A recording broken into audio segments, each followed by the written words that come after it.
आप प्रवेश कर रहे हैं CNBC आवाज और इबेक्स कैश के शानदार स्टूडियो में। गुड मॉर्निंग, सीधा सौदा के वेडनेसडे एडिशन में आप सबका स्वागत है। क्विकली इस मुकाबले से पहले, बढ़िया स्टॉक प्रेजेंटेशन से पहले जरा देख लीजिए मूड कैसा है। तो एक ग्राउंड रिपोर्ट, उसके बाद एक पिच रिपोर्ट हो जाएगी चर्चा। ग्राउंड रिपोर्ट आप लोगों की स्क्रीन्स पर। ये हफ्ता था ना कि भारतीय बाजारों के लिए बड़ा वॉलेटाइल, और यही वॉलेटाइलिटी ग्लोबली देखने को मिली। कल यूएस में मिला जुला सेशन था, देखने के लिए फ्लैट नजर आएगा, लेकिन डाउ में जो भी अटेम्प्ट तेजी के हुए थे वो फिजल आउट हुए, और फाइनली हमने देखा एक फ्लैट नोट पे क्लोज होता हुआ, क्योंकि बड़े इवेंट्स लाइंड अप हैं। आज रात में फेड का फैसला आ जाएगा, क्या निकल के आता है देखना होगा। कल वो एवरग्रांड की वो बड़ा इंटरेस्ट रीपेमेंट शेड्यूल है, नीरज जी बता रहे हैं ऑलरेडी डिफॉल्ट शुरू हो चुके हैं, थोड़ा सा शायद वो मूड बिगाड़े। तो ये सब बड़े इवेंट्स, और एक्सपायरी भी कल तैयारी कर रहे होंगे इस इवेंट्स के बीच में, तो शायद उससे पहले हम थोड़ा सा नर्वसनेस के साथ ट्रेड कर रहे हैं। इंपॉर्टेंट इवेंट्स हैं। क्विकली एशियाई पैक दिखाइएगा। एशिया में बहुत सारे मार्केट आज भी बंद हैं, वो साउथ कोरिया, वो हांगकांग, सब बंद है। चाइना खुल गया, एवरग्रांड संकट के बाद पहली बार चाइना का मार्केट खुला है। तो शंघाई जरा देख लीजिएगा, शुरुआत लग रहा था फ्लैट नोट पे हो रही है, अब 1% का दबाव है, बस 1% का है। वैसे ये एवरग्रांड ने दुनिया भर का मूड बिगाड़ दिया 3 दिन से पिछले। तो चाइना बंद था, शंघाई आज खुला है। खैर उस मूड को काफी हद तक हमने ऑलरेडी कैप्चर करा था हैंग सेंग के थ्रू, उसमें भी वीकनेस थी। पर एसजीएक्स निफ्टी शुरू में दिखा रहा था 50, 60, 70 पॉइंट का दबाव। अब जैसे जैसे हम ओपनिंग की तरफ बढ़ रहे हैं, हरे निशान पे आ गया है, हालांकि फ्लैट ओपनिंग इंडिकेशंस आते हुए आज के सेशन के लिए। ऐसे में पिच कैसी है नीरज जी? पिच बहुत बेहतरीन दिख रही है। कल देखो FIS ने कितनी बढ़िया बाइंग की है। अरे दोनों ने खरीद डाला अच्छा खासा, मौके का फायदा उठाया, दोनों ने खूब जम के खरीदारी की। अभी वो क्या है कि अब इन्हीं से सपोर्ट है, अब रिटेल तो सपोर्ट करेगा नहीं बाजार को लेवल्स पे। क्यों नहीं करेगा?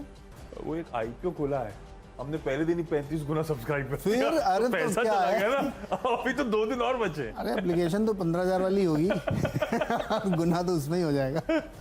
पैसा बहुत है लोगों के पास। हाँ पैसा है। पिच अभी देखिएगा, अब FIS ने कल बहुत अच्छी खरीदारी की, DII ने खरीदारी करी, लेकिन ये इवेंट है तो उससे पहले मार्केट थोड़ा सा रहेगा। और कल हमने आवाज़ अड्डा इसी भी किया था एवरग्रांड पे, हमारे 4 एनालिस्ट ने कहा कि कोई चिंता की बात नहीं, ये सिर्फ चाइना की प्रॉब्लम है।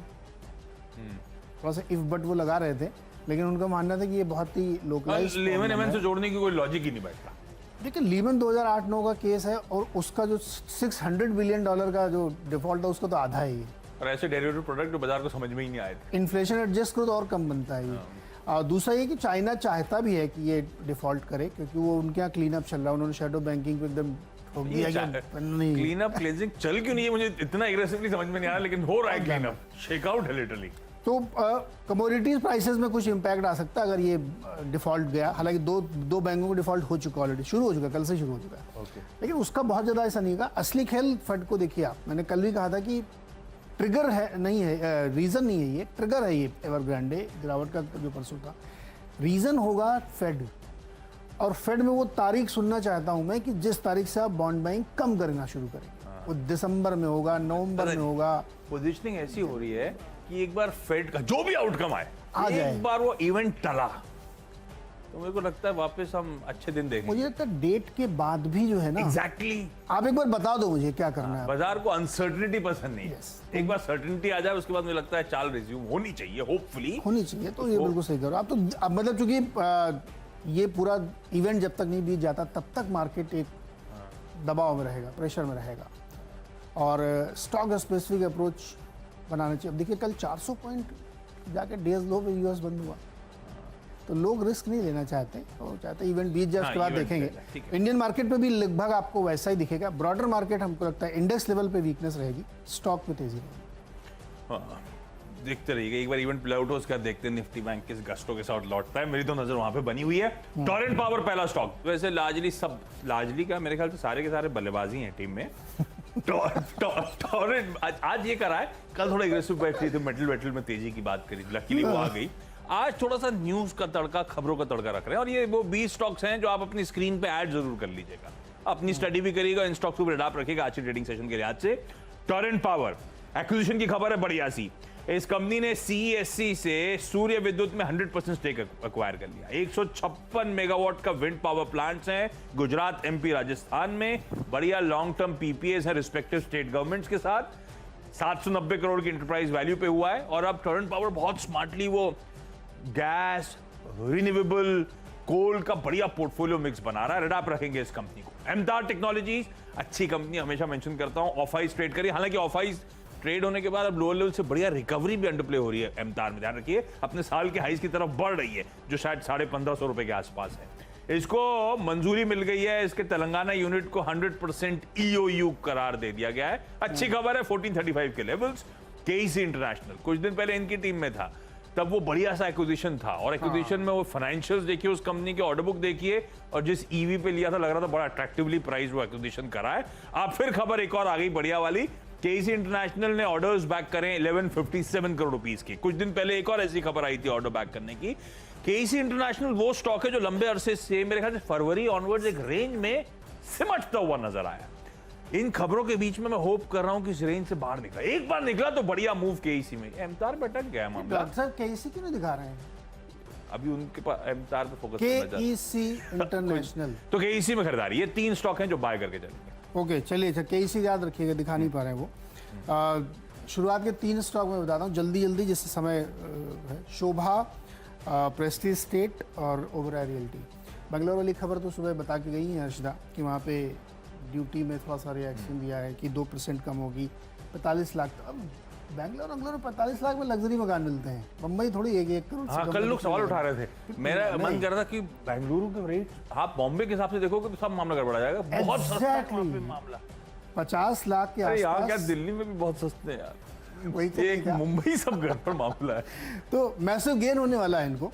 और ओबराय रियल्टी मुंबई वाली इसलिए लिया कि लग्जरी प्रॉपर्टी वाले स्टॉक्स या लग्जरी सामानों वाले स्टॉक्स में आज अच्छी रैली देखेंगे, इसलिए एक और स्टॉक आगे उसी टाइप का। तो मुझे लगता है ये 3 प्रॉपर्टी स्टॉक है, इनमें खरीदारी करनी चाहिए। इंटरेस्टिंग है। तो मैंने भी रखा है वो खबर। मैं भी रात में पढ़ रहा था तो मंजूरी आ गई है स्टैम्प ड्यूटी रिडक्शन। ये पहले ट्रिगर आया था महाराष्ट्र में, तब हमने देखा था क्या लैच ऑन करा था लोगों ने, क्या एग्रेसिव सेल्स आई थी, वो भी पैंडेमिक के जब एकदम गिरफ्त में थे आप।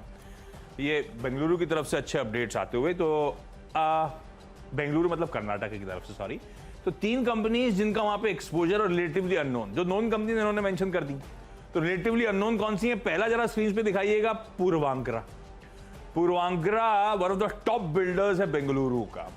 कई सारे प्रोजेक्ट्स ऑलरेडी अंडरवे हैं, कई सारे अपकमिंग प्रोजेक्ट्स हैं, और न सिर्फ बेंगलुरु बल्कि पूर्वांकरा पोर्टफोलियो देखेंगे तो लार्जली सारी मेट्रो सिटीज में कंसंट्रेशन है बढ़िया वाला। मुंबई तक में इन्होंने एक्सपोजर ले लिया है। तो पहला ये स्टॉक हो गया, लेकिन अभी भी बेंगलुरु सबसे important market. Arvind smart spaces, अब ये कंपनी है तो अहमदाबाद बेस्ड। इसके 2 कोर रीजन्स हैं जहां पे एक्सपोजर है, एक अहमदाबाद और दूसरा बेंगलुरु।